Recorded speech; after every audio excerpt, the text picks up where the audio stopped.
Amart, Aaron Martens joins us tonight on Ike Live. I'm here. Thanks, Mike. Here's something I want to know, Aaron. You mentioned you fished with Randy Blockett before on Grand Lake. Was he naked when you fished with him, or was he clothed? He's funny. He drives really slow. He's the slowest driver I've ever seen. Really? I want to get your thoughts. Talk a little bit about the new no info rule, which I think is game changing. I like it, but I want to hear your thoughts on the new rule. And it should really help. I mean, but I think they need to definitely, if they get somebody that doesn't obey by the rule and does go out with somebody or gets information, that's the part they have to kind of enforce or do something, because it's no good if some people are cheating. They're going to have the 110 guys. Somebody's probably going to push the limits of being legal. And no, that's the hard part. But if everybody obeyed by it and it became like a hard rule, like it should be, it'd be cool. I like it. I stayed with James Nigmeyer at the James, and just in casual conversation, I was comparing to the Upper Chesapeake, and every time I said the word the Upper Chesapeake, he goes, "Stop, Pete. You can't talk about the Upper Chesapeake with me." Yeah. And he flat out stopped me dead. That's how everybody should be. That's how we all should be. Somebody talking, it just freaks me out. So I'd be better off, if everybody calls. That's kind of how MLF is. If you hear something, you call the officials, and they tell the anglers. So it's fair. So the only time me and you can talk about the Chesapeake is on the show. That's it. It's public information. And since you came from 19th, do you think that Bass should potentially reconsider increasing the final day cut from 12 to, say, 20? Good question. That is a great question. Yeah.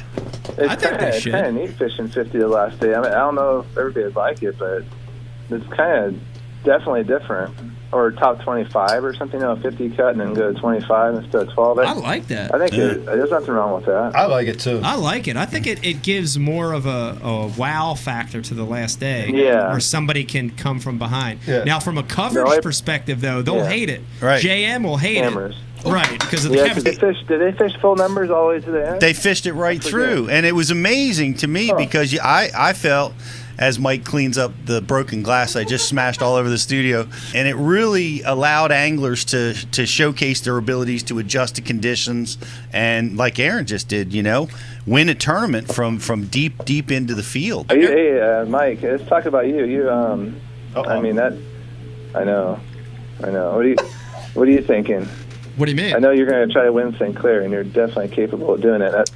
That'd be pretty cool. Dude, I've had such a bad last 3 weeks, 4 weeks. I don't even know where I'm at in the standings. I don't even know if I want to know.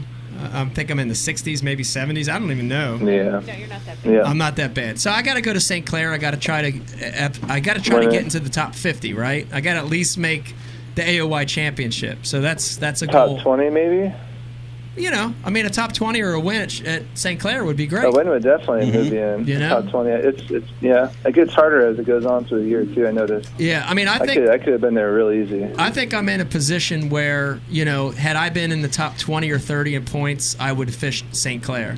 I think I'm in a position where I have to gamble, and I'm going to fish Erie the entire practice and try to go for the win. Go for the 24, 26 pound bag. Take a gamble. Yeah, and they have the last chance tournament this year.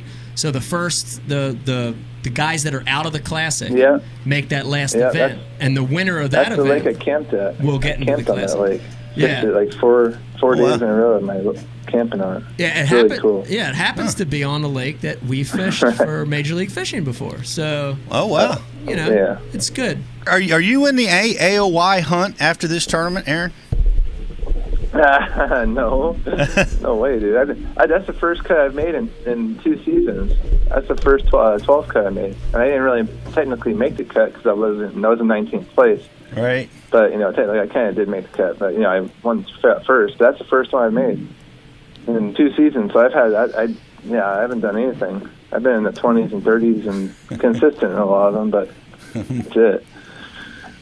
That's why it's so cool to come back, and it's a definite morale changer when you actually win one of those.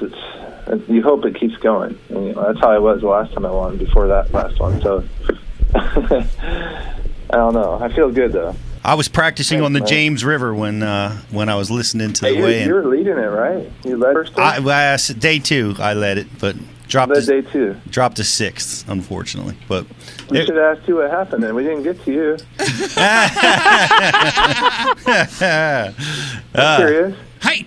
That's a big thing. Hey, yeah. Hey. I love Japan. How many times have you been to Japan? One time, 9 days. That was it. Oh, I've been there a couple of times. 9 days. It's fun. It's hard to leave, isn't it? Yeah, it's pretty awesome. The food's amazing. Food's amazing. The people are amazing. Do you go just to tower over people, Aaron? It's just like you just go there to walk around like Godzilla. The bullet train, the way all the little buildings are in different cities, how different they are from each other. It kind of reminds me of Los Angeles, but like really clean, and everybody's like obeying the rules.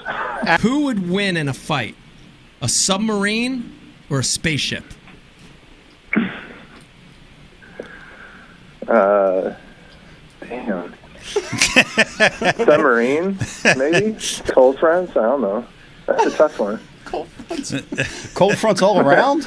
Cold fronts on every corner? So if bass fishing was a square with 4 corners? I mean, there's more than one fish per mile, but that time of the year is a tough time. Yeah.